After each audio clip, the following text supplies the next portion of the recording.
Hello, Sleepyheads. Welcome back to my channel. If you are new here, my name is Remy and I make ASMR videos. For today's video, we're going to be doing some mic scratching with no cover, as you can see, and we're going to mix some rambling into the video. So I only have 15 minutes, so let's jump right in to maximize your time with the trigger. So the topic on which I'm going to be rambling is memories from my childhood. Just a little assortment to keep it light and relaxing. So when I was growing up,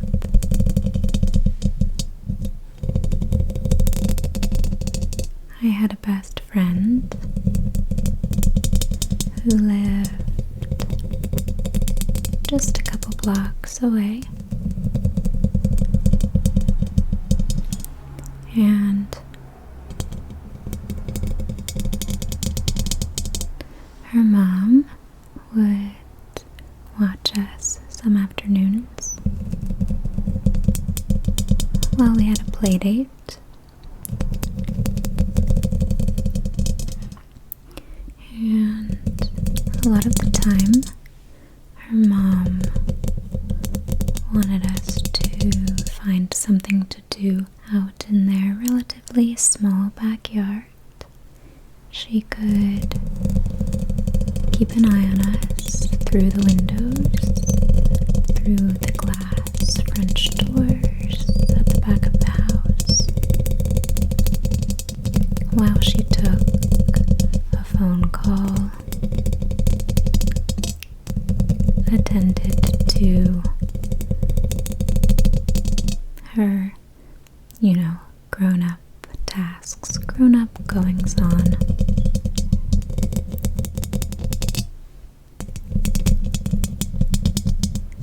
And to keep us interested in playing in the backyard, she put a bunch of china cups, porcelain cups, teacups in the sandbox. Just old ones she wasn't using anymore.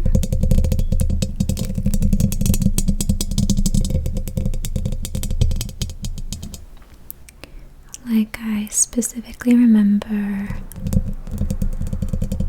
a white one with really delicate flowers, purple, indigo blue, pink around the rim, and then a more elaborate, larger patterned pink cup. I think it had gold paint on the little handle.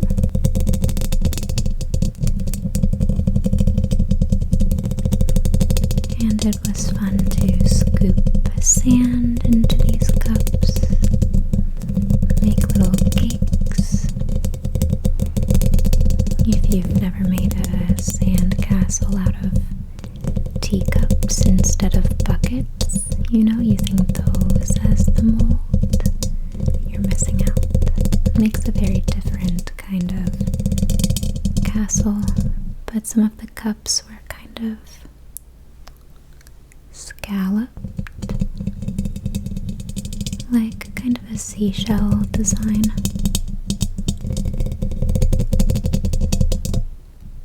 Like some old sink basins are a little scalloped, if you know what I mean. So those always make beautiful, albeit short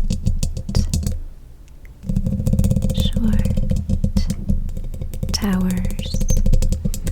But more than making sandcastles, we really pretended that we were at a tea party. And it was just more fun to have cakes and tea made of sand. I mean, not really, we didn't eat them, of course. I don't know, there was something so cool about that to me. That was something my own mom would have never done. Let us play with old teacups like that. I think she was very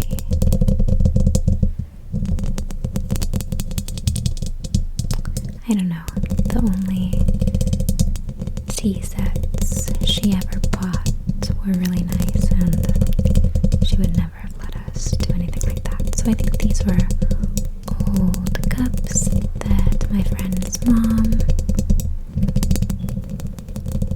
wasn't using anymore. But that's, I don't know, a fun way to reuse them. I apologize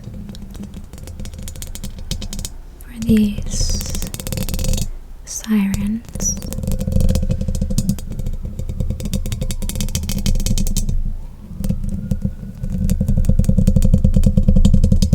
Sounds kind of like, I don't know, the creaking inside a submarine. I've never been inside one personally, so that's just what my imagination is telling me. Like the groaning of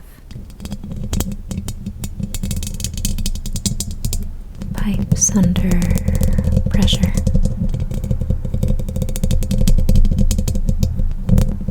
And not just pipes, but like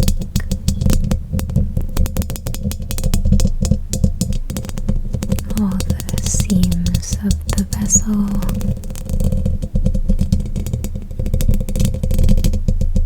The bolts holding it together.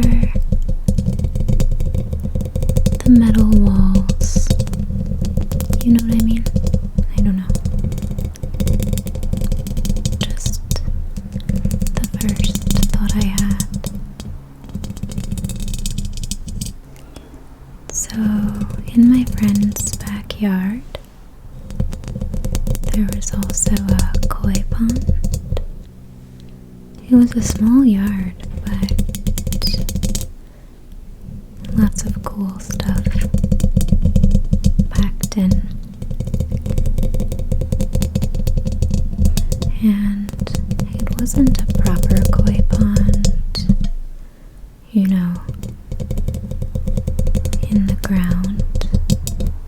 I don't even think it was correct to refer to it as a koi pond. I don't even know if it was koi inside. If they were very small.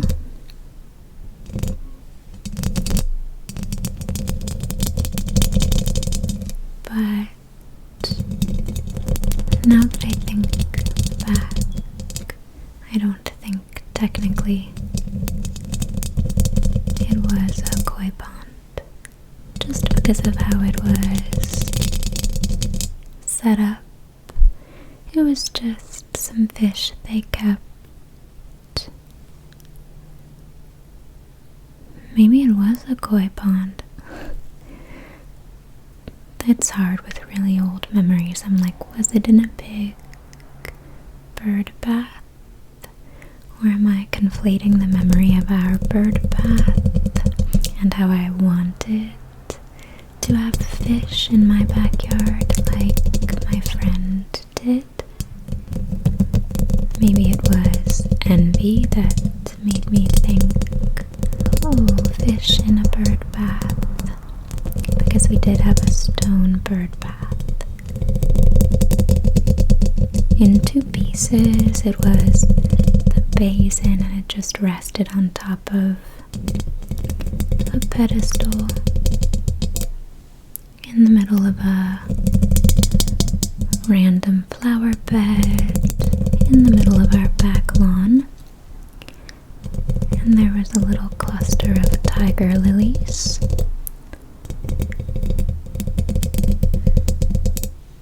and a stump from an apple tree that died and had to be felled, cut down.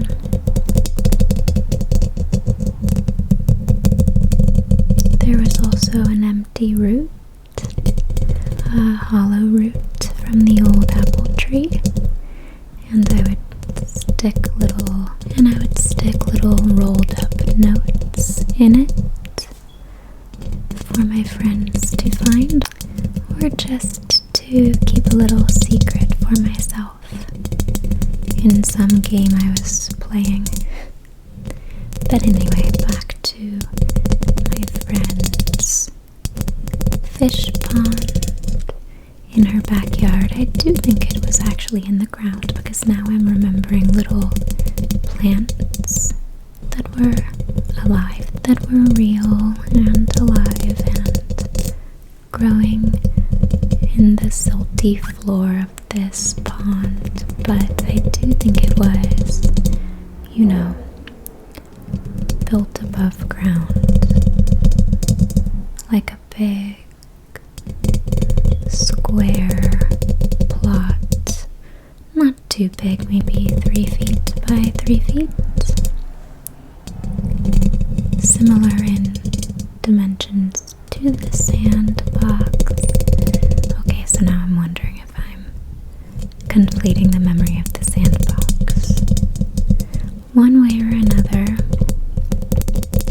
she had fish in her backyard, just out and about, living their lives outside, which I thought was, sorry about this plane, I thought was so magical. And one of them was, I thought a goldfish. Maybe it was a baby koi fish, but it was orange with a red streak on its back. This one fish that was my friend's favorite, and of course also mine. And she named the fish Goldheart. Goldheart. So cute. The red blob did look a little like a heart. The marking on the fish, that is. So let me think of one more memory. I'm doing just one finger at a time. One finger at a time, because this video was requested by someone who said she got tingles. One finger at a time.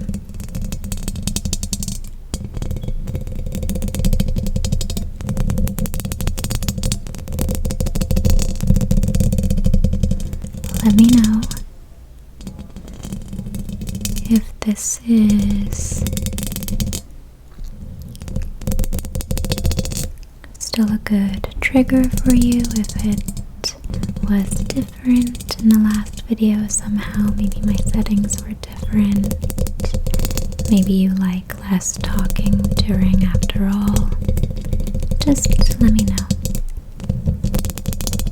Always happy to pop on and do simpler little videos like this one. So one more story.